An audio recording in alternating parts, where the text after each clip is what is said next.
This tax reform is it's been a discussion that has taken the entire, you know, airspace, and it's important because you see, if you have any good policy in mind, you need to let people see the good parts the more.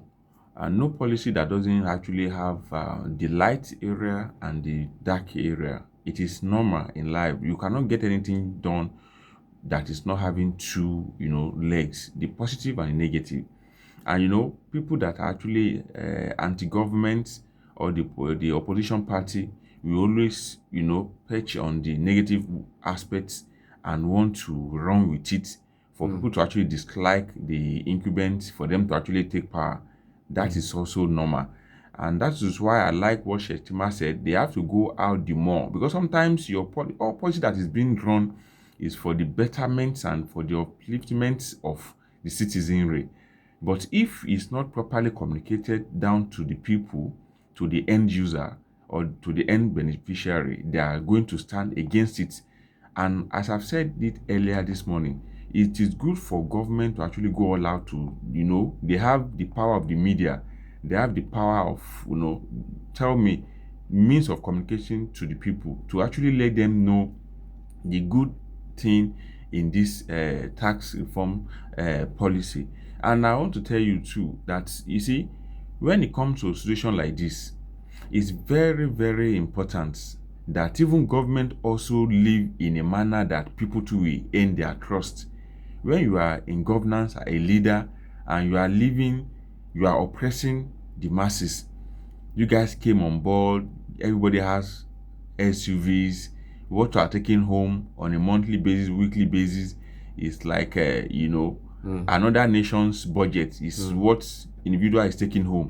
Then people will not trust your policy, because it is obvious that over time our leaders are actually living for themselves. All their policy tends to benefit them. And as I said here, policy is meant to actually cushion the effect of the citizen.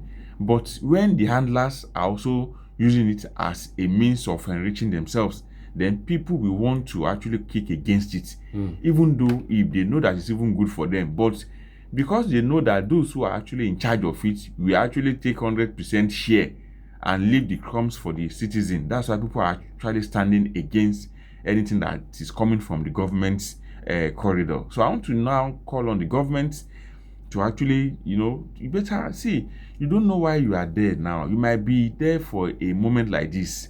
So what will not benefit you of when you now take the entire thing and your people are suffering? How do you actually feel when you're even driving past the town and you see a lot of people actually begging? People in corporate ways are also begging for what to eat. How do you feel? And you have more than enough. Are you a good leader? No, you are a bad one. If people living in this community with you cannot actually smile to the market, and actually, their purchasing power is actually not good enough for them to actually feed their family, then you are a failure already. And those people will not pray for you.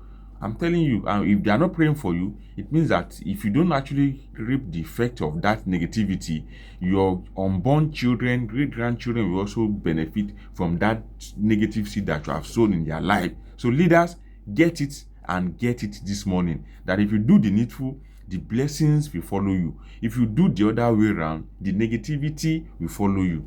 So choose one.